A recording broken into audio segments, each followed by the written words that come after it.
terjadi karena adanya kontraksi rahim dan kurangnya aliran darah ke sejumlah organ tubuh.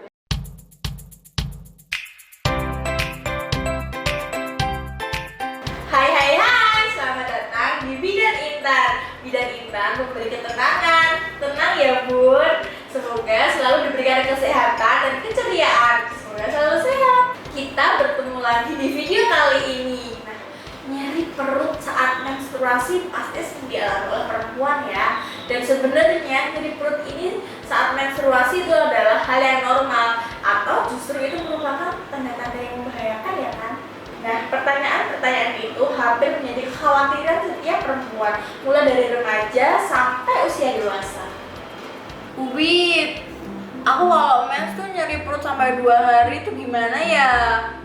Ubidan, Aku kalau mens tuh perutnya sakit banget, nyeri banget bahkan sampai pingsan loh. Bayang gak sih Bu? nah tenang ya, di video kali ini kita akan membahas mengenai jenis-jenis nyeri haid dan cara menguranginya. Jadi jangan skip ya, tonton video ini sampai selesai. Jadi nyeri haid ini terdiri dari 2 jenis, yaitu dysmenorrhea primer dan dysmenorrhea sekunder. Apa sih itu? Langsung aja yuk kita bahas. Nah, nyeri haid ini terdiri dari 2 jenis, yaitu dysmenorrhea primer dan dysmenorrhea sekunder. Nah, apa sih itu kak? Langsung aja kita bahas yuk. Yang pertama adalah nyeri haid jenis dysmenorrhea primer. Nah, dysmenorrhea primer ini adalah nyeri haid yang bukan dikarenakan oleh kelainan ginekologis.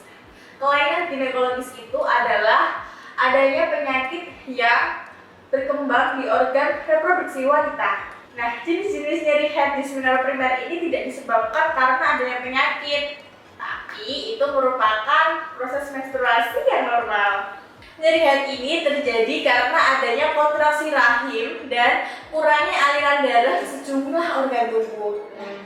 Rasa dari nyeri itu biasanya berlanjut selama 1-2 hari pertama menstruasi. Rasa nyeri ini biasanya berkurang seiring bertambahnya hari menstruasi. Nah, rasa sakitnya ini berupa nyeri perut yang pada bagian bawah ya, dan juga biasanya itu menjalar ke punggung atau paha bagian atas. Dan juga ada kemungkinan jika nyeri haid ini disertai oleh mual, muntah, diare, bahkan nyeri pinggang atau juga sakit kepala. Aduh, kayaknya banget ya. Nah, tapi dysmenorrhea yang primer ini adalah jenis nyeri haid yang paling umum terjadi. Dialami oleh lebih dari 50% perempuan di Indonesia, gitu ya. Nah, biasanya terjadi pada remaja dan perempuan usia 20-an, gitu kan? Setelah beranjak dewasa nih, bertambahnya usia dan setelah mengalami kehamilan, nyeri haid yang disebut dysmenorrhea primer ini cenderung akan berkurang. Kemudian jenis nyeri haid yang kedua adalah dysmenorrhea sekunder. Nah, dysmenorrhea sekunder ini adalah jenis nyeri haid yang berhubungan dengan kelainan ginekologis.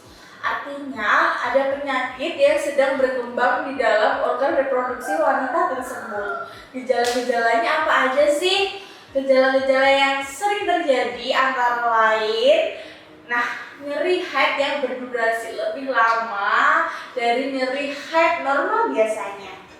Kemudian darah haid ini juga lebih banyak dan biasanya siklus haidnya pun tidak teratur.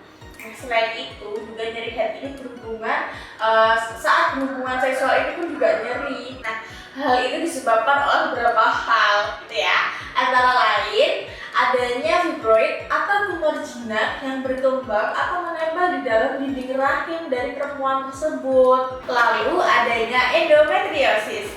Endometriosis ini adalah kondisi ketika jaringan yang membentuk lapisan dalam dinding rahim itu tumbuh di luar dinding rahimnya. Nah, kemudian ada juga penyakit radang panggul.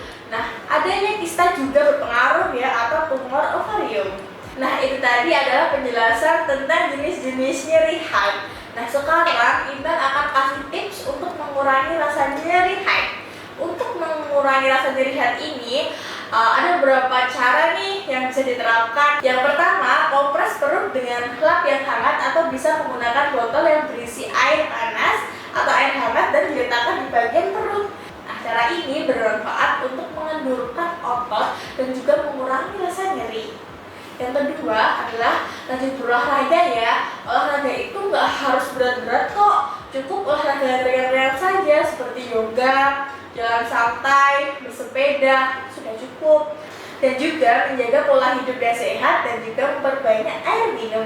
Selanjutnya, saat mengalami nyeri haid bisa bed rest dulu kok selama 1-2 hari selama menstruasi.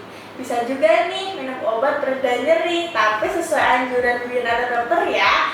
Nah, jika punya masalah dalam sehari-hari seperti banyak tugas, lagi galau, sama pacar, habis di ghosting, dan numpuk, skripsinya berkali-kali dan gak selesai-selesai, atau masih banyak lagi, usahakan untuk selalu menghadapinya dengan tenang ya. Tenang ya. Nah, jangan terlalu stres untuk selalu berpikiran negatif. Jangan sampai, karena itu juga mempengaruhi ambang nyeri saat haid. Nah, saat jika sudah melakukan hal tersebut tapi masih mengalami nyeri haid, bahkan nyeri haidnya ini semakin berlebih, langsung periksa ke dokter ya untuk melakukan pemeriksaan lebih lanjut seperti USG. Oke deh, itu tadi adalah penjelasan mengenai jenis-jenis nyeri haid dan cara menguranginya. Semoga bermanfaat ya. Jangan lupa di like dan langsung komen di kolom komentar ya kalau ada hal-hal yang ingin ditanyakan. Dan juga jangan lupa di share ya.